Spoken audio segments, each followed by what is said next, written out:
Welcome to the Great Plague.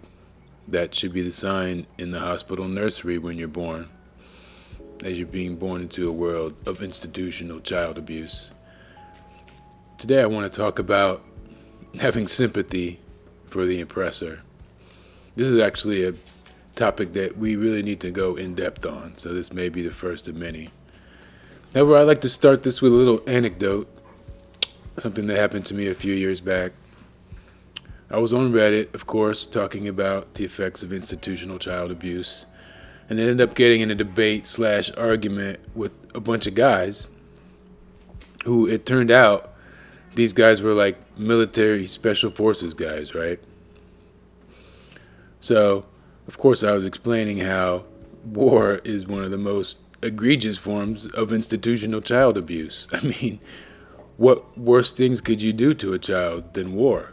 You know, their parents blown to smithereens, their orphans, their lands, their homes burned, their families, all the terrible things that happen to children in war. And yet, of course, these soldiers want to argue for war because people want to justify the things that they do rather than thinking in terms of ethics, right? That's what politics gives you. Politics gives you an out to be unethical. Politics gives you a way to say, we're bad, but they're worse. Or maybe just, we're the good guys and they're the bad guys. That's simpler, isn't it? Or in this case, these guys were a little more philosophical about it. Somebody's going to take over the world with guns. It might as well be us.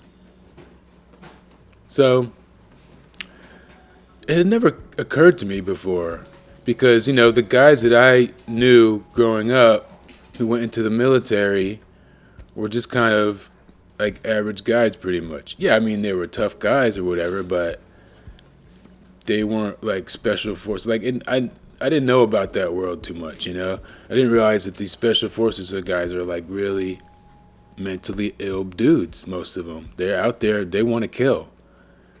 They want to kill, and that's because of their abusive childhoods in large part. And it never occurred to me to really think about that, but of course it makes perfect sense. You had an abusive childhood, probably with a father, more than likely, who was beating you, because real violence usually comes from the male side, right? Let's be honest.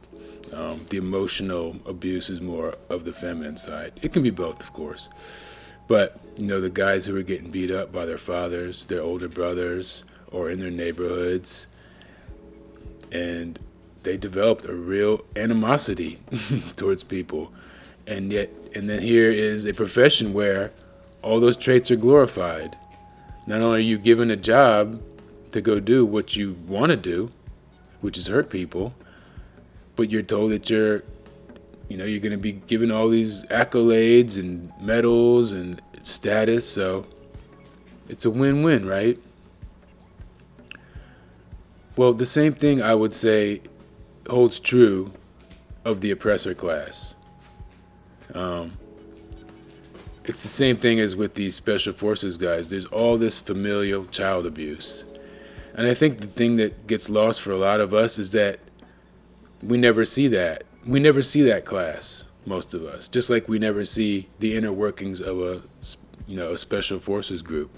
Oh, and by the way, I was taught how to box by a special forces guy. Yeah, he was a Green Beret in Nam, a tunnel rat in Nam, Green Beret. So, he was a little dude, a little Hispanic guy who would just be the last person in the world you would want to F with. And, they gave him what he wanted, and he gave them what they wanted. But that doesn't make it right, and it sure as hell doesn't make it ethical. See, that's when the conversations and the debates get shut down, is when you start bringing up ethics. No one wants to hear about that. All they're used to doing is debating politics. They're doing this bad thing, we gotta do this. They'll never ever talk about ethics. They hate it because it's just too simple. We live in a world of intellectualism, and intellectuals want to believe that only intellectuals can understand the world. And so most intellectuals that you will find despise ethics. They're wholly political creatures. They've signed on to be part of the little sick parade. So anyways, as I was saying, us muggles, we rarely get an insight into how these elite oppressor families work. But it's, on some level, it's common sense, isn't it? Just like the same way with the special forces. If I really sat down and think about it, oh yeah, these guys have been abused as children. Oh yeah, this oppressor class has literally a culture in which they instill this child abuse into their children. And so, with their children treated that way, how could you expect their children to treat the rest of the world, particularly when they're given all this power? Right? In the same way that a special forces soldier wants to justify his acts of violence, they're going to be justifying their acts, right? Because that's what you do when you're in the ego space. You always justify yourself. You never hold yourself accountable, really. Like, narcissists are incapable of holding themselves accountable. And it's not an intellectual weakness. It's an emotional one. That's what I find a lot in my work. People who are intellectually equipped to understand ethics and a lot of the things I talk about, it hurts their feelings too much. It gets them all in their feelings to know that they're not the good guy that they thought they were. You're not on the Avengers super team fighting against the axis of evil. Sorry, that's not reality. That's just the little fantasy that's been created for you to make you feel good about yourself, and much in the same way that religion does. But it's not reality. And the reality is that these oppressors have themselves been oppressed on a level that most of us cannot comprehend. They are human. There's so much, especially in the conspiracy world, all this talk about the supernatural, all there's demons and devils and spirits are taking over these people, right? Because it's easier to frame things as this super spiritual war than just a simple fact of cause and effect. This is a culture that was designed to create these types of people. It's not spirits and, if there are spirits involved, then how can we quantify that? It's just not, even if it was true, it's really not worth talking about in the context of what do we do about this? Because what do we do about evil spirits? I don't know, have a seance or something? I mean, what do we do about child abuse? Now we can come up with concrete answers. So, it is a system of child abuse, and the people who control and administrate this system are the most abused. In a way, they're the most deserving of our sympathy. They're the most deserving of a second look. Look at it from their perspective. I even talked about this in my book, The School Survival Guide. The oppressors were oppressed. And now they've been shoved into a mental box, basically, where they can't really do much more than what they do. They don't have the capacity to say, oh, my bad. They don't have the capacity to say, wow, I wonder if the other guy might be right this time.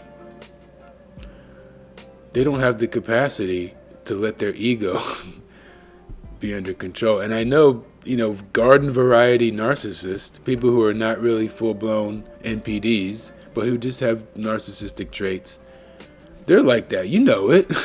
People like this cannot ever admit they're wrong. Will not ever admit they're wrong. You can see that they don't have the emotional strength to do it. They always have to be right.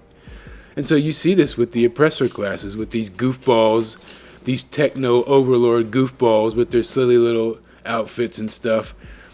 They need to believe that they're superior. And the only outlet that they have is through intellectualism and technology, because obviously they're emotionally bankrupt, right? So everything is coming from the intellect. Everything is coming from the ego. And that's where you get stuff like, these secret societies. You have hurt, damaged people who need validation. And these societies can give you that, in a way. At first. Right? It's the key to power.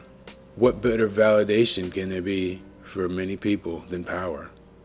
If you have power, everyone wants to be your friend. Or they sure don't want to be your enemy. If you have power, you can do things for people without really doing things for people. You don't have to go get your hands dirty. You can write the check. You can give someone a wink, and all of a sudden favors get done, and you're the great guy, and everybody loves you. And I think for some, that's part of it. Like, that they want the power to do good. They want to help people. But before you have the power to do good, you have to just get power first, right? And in the process of getting power, you're just going to be another one, just another oppressor who's deluding themselves, pushing us ever, ever further, ever closer to the edge of total collapse. It's the Great Plague.